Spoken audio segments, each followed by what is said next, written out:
To vaccinate or not vaccinate? That's the question. And look, I want you to know right up front, I'm neither for or against.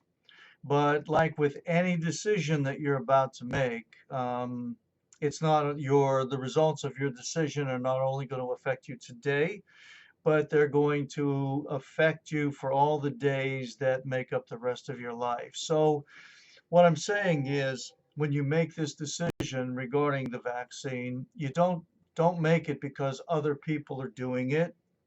Don't make it because other people are telling you you should do it.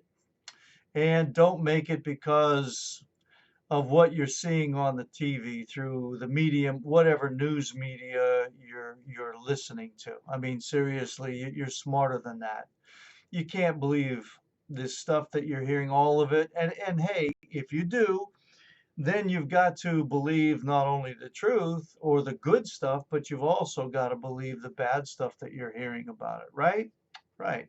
So again, you've got to understand that your health is your responsibility. It's not the government's responsibility to take care of you. And don't be fooled into thinking that the government right now cares so much about you, and that's why it's mandating the vaccine for everybody and trying to shame you if you don't get it. Because listen, let's go back a little bit.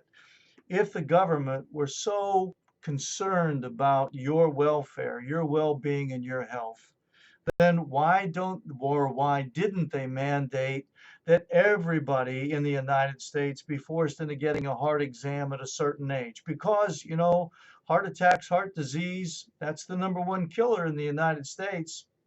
There's no mandate there to have that. What about high blood pressure? Oh my gosh. Why aren't they mandating that everybody go in and have their blood pressure taken? Why aren't they mandating that everybody have their blood sugar tested? Why aren't they? You follow this line of thinking? See, all of a sudden now the government is very concerned about your future, your well being, and not only you, but the well being of others. Why didn't they make it against the law for people to smoke if they were so concerned about it? Because, hey, you know about secondhand smoke. It not only, the smokers not only affected, but those who were breathing in the secondhand smoke were affected as well.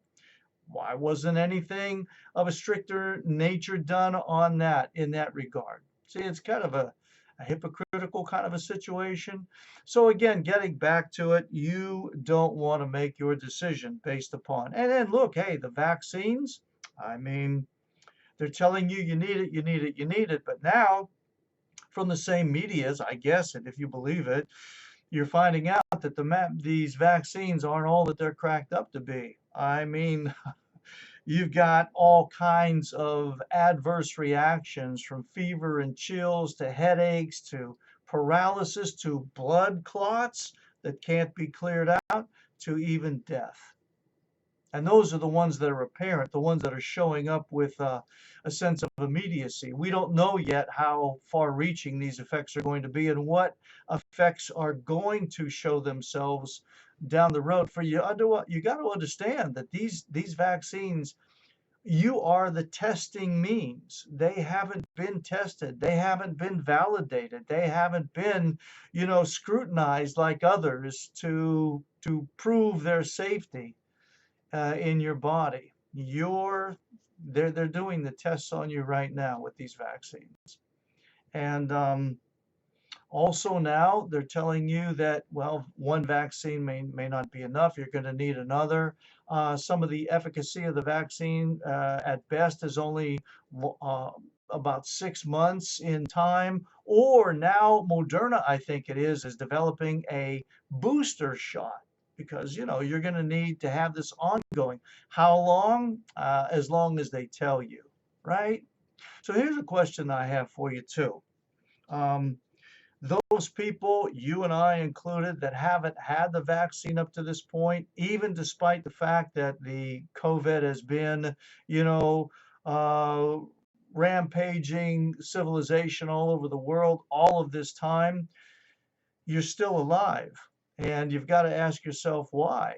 Well, it's because of your immune system. Because believe me, dis even without the COVID, you and I are subjected to literally hundreds, if not thousands, of viruses on a daily, ongoing basis. Really, that's the truth. And despite that challenge that the body's been bombarded with, you're still alive and you're doing as well as you're doing.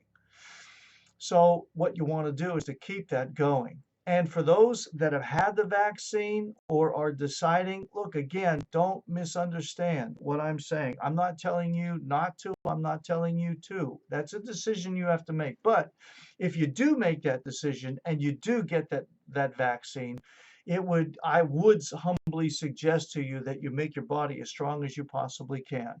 That's what you want to do. You want to strengthen that immune system as much as you possibly can. And I'm going to do a video following up here on the statistics because I don't have them all available empirically yet, but I will share those with you.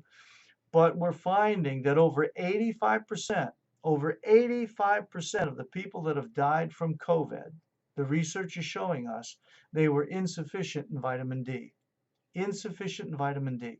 See, and look, to that point, if the government were so, oh my gosh, if they were so concerned about my health and your health and the health of everybody in this wonderful country of ours, it would have been better had we been taught how to become healthy and how to stay healthy, because that power should have been given to you, not in a vaccine, but rather in facts that you could act upon, like taking the vitamin D, taking the zinc, boosting your immune system, maintaining your immune system, going to a doctor that will educate you in how and better equip you with resources that you can go ahead to engage in so that you fulfill your responsibility when it comes to your health.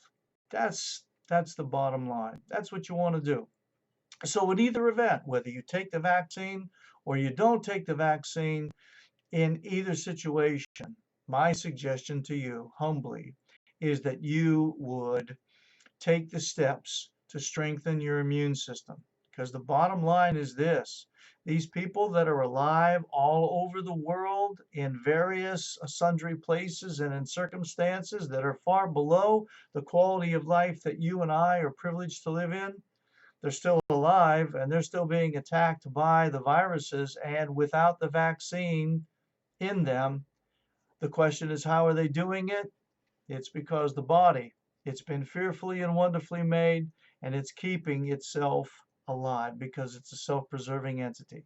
Hey, thanks a lot for allowing me to share. I guess it's an opinion, and forgive me if I've offended you. I'm not going to make any apologies for doing so, but I'm just asking you to forgive me in doing that. So look, again, the bottom line is yours. It's not to be made by your friends, your neighbors, your family members, the doctors that are paid on the TV to tell you, or whatever news media, to tell you to do it. Come on, give me a break. All right? You make that decision, but make sure that decision is made based upon facts, not on emotions. Okay? Thanks again. And until the next video, and as always, God bless you.